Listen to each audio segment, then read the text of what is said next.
একটি রোবট তৈরি করে পেয়েছে গোল্ড মেডেল। এটা হচ্ছে একটা এআই রোবট আর প্রোগ্রামিং পুরো ইনস্ট্যান্ট ওখানে বসে করতে হয়। পর আমি স্টেজে গেলাম, আমাকে গোল্ড মেডেল দিল।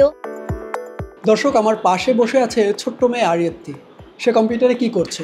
এত বড় একটি কম্পিউটার সেটআপের সামনে বসে সে প্রোগ্রাম করছে একজন প্রফেশনাল প্রোগ্রামারের মতো। তার রোবটের জন্য সামনে ছোট একটা রোবট রাখা আছে এবং এই রোবটটা দিয়েই কিন্তু সে আন্তর্জাতিক একটা প্রতিযোগিতায় গোল্ড মেডেল পেয়েছে। দর্শক, আমরা আরিয়েত্তির বাসায় আছি এবং তার ডেস্কের পাশেই বসে আছি। আমরা আরিয়েত্তির সঙ্গে আজকে কথা বলবো, শুনবো তার রোবটের গল্প। আরিয়েত্তি, আপনি কি আমাদের সঙ্গে একটু কথা বলবেন? অবশ্যই। আপনি কি করছেন এখানে? আমি কম্পিউটারে আমার নিজের একটা রোবটের জন্য প্রোগ্রাম লিখছিলাম। সেই রোবটটা আমি নিজেই তৈরি করেছি। মূলত ছোটোবেলা থেকে রোবোটিক্স করি।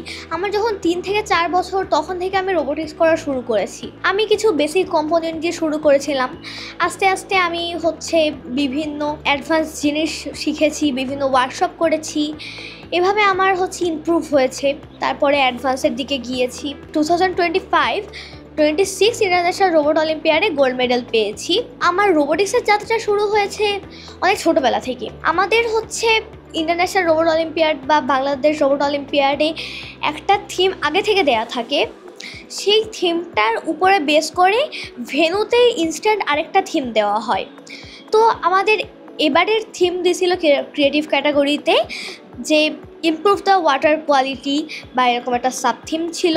তো আমাদের নিজেদের আইডিয়া থেকে রোবট তৈরি করতে হয়, আগে থেকে রিসার্চ করতে হয়, প্র্যাকটিস করতে হয়, বাংলাদেশ থেকে করে যেতে হয়। আমি তখন কোরিয়াতে গিয়ে এই রোবটটা তৈরি করেছিলাম।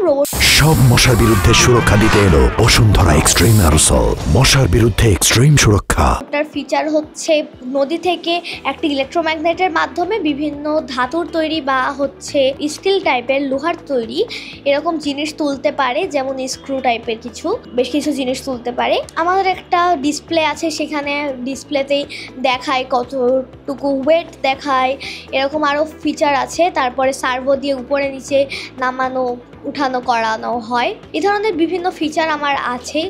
তো এই রোবটটা তৈরি করে আমি ইন্টারন্যাশনাল রোবট অলিম্পিয়াডে একটা গোল্ড মেডেল পেয়েছি। এটার ভিতরে অনেক কম্পোনেন্ট দেওয়া আছে, এখানে একটা রাসবেরি পাই দেওয়া আছে। এটা মেইন কন্ট্রোলার। আমরা যদি প্রথমে আপনার এই কিউট রোবটটার নাম জানতে চাই, এটার নাম কি? এটার তেমন কোনো নাম নেই। এটা একটা এআই রোবট। তো এই রোবটটা আমি কোরিয়া থেকে পারচেজ করেছি। তো এই রোবটটার অনেক রকমের ফিচার রয়েছে। আপনার বানানো কোনটা? আমার তৈরি করা এই রোবটটা। আচ্ছা, ওইটাকে একটু হাতে নিয়ে দেখাবেন আমাদের। এই যে এই রোবটটা আপনি বানিয়েছিলেন, এটা কতক্ষণ বসে বানিয়েছেন? আমাদের ক্রিয়েটিভ ক্যাটাগরিতে 5 ঘন্টা টাইম দেয়। আমাদের 5 ঘন্টার মধ্যে একটা প্রোডাকশন প্ল্যান লিখতে হয়, যেখানে রোবটের ফুল ফিচার, নেম, এই ধরনের আরও অনেক কিছু লিখতে হয়। এটার জন্য আলাদা 2 ঘন্টা দিছিল। রোবট আর প্রোগ্রামিং পুরো ইনস্ট্যান্ট ওখানে বসে করতে হয়। সেই পুরো কাজটার জন্য আমাদের 5 ঘন্টা টাইম। আমি যখন গোল্ড মেডেল পেয়েছি, আমাকে স্টেজে ডেকেছে, তখন আমি খুবই খুশি হয়েছিলাম। আমার গর্ববোধ হচ্ছিল। তারপর আমি স্টেজে গেলাম, আমাকে গোল্ড মেডেল দিল। আমার খুবই ভালো লাগছিল। অনেক প্রতিযোগীর মধ্যে আমি জুনিয়র সেকশনে গোল্ড মেডেল পেয়েছি। Thank you. দর্শক, এতক্ষণ কথা বলছিলাম আরিয়েত্তির সাথে এবং আমি যদি একটু বলি, মাত্র 8 বছর বয়সে নিজের প্রোগ্রাম করা একটা রোবট নিয়ে আন্তর্জাতিক একটি প্রতিযোগিতায় গোল্ড মেডেল পেয়েছে। দর্শক, আমরা এতক্ষণ আরিয়েত্তির গল্প শুনলাম আরিয়েত্তির মুখ থেকে। এবার আমরা গল্প শুনবো আরিয়েত্তির মায়ের কাছ থেকে, কিভাবে আরিয়েত্তি এত কম বয়সে একটি রোবট তৈরি করে আন্তর্জাতিক একটি প্রতিযোগিতায় গোল্ড মেডেল পেয়েছে। তো আমরা আরিয়েত্তির মায়ের কাছে একটু জানতে চাই যে আরিয়েত্তি আসলে কার্টুন দেখার বয়সে কী করে রোবট তৈরি করলো বা এই আগ্রহটা তার কী করে এসেছিল?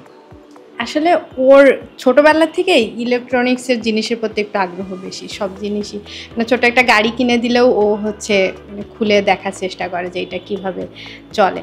তো ওর বাবা যেহেতু সফটওয়্যার ইঞ্জিনিয়ার, আর ওর বাবা সফটওয়্যার ইঞ্জিনিয়ার ঠিক আছে, কিন্তু তারপরেও রোবোটিক্সের প্রতি ওর একটা আগ্রহ আছে। তো ও কিছু কিছু কম্পোনেন্টস, কিন্তু ওইটা দেখেই আরিয়েত্তির আগ্রহ তৈরি হয়েছে বাবার সাথে সাথে। তখন ওর বয়স 2-2.5। যে বয়সের শিশুরা গেম খেলে, কার্টুন দেখে, ঠিক সেই বয়সে আরিয়েত্তি একটি রোবট তৈরি করেছে, আন্তর্জাতিক প্রতিযোগিতায় পেয়েছে গোল্ড মেডেল। তার ভবিষ্যতে স্বপ্ন দেশের জন্য রোবট বানানো, যে রোবটগুলো মানুষের কাজ আরও সহজ করবে, বিভিন্ন সমস্যার সমাধান করবে। সাকিব হাওলাদার, RTV, ঢাকা।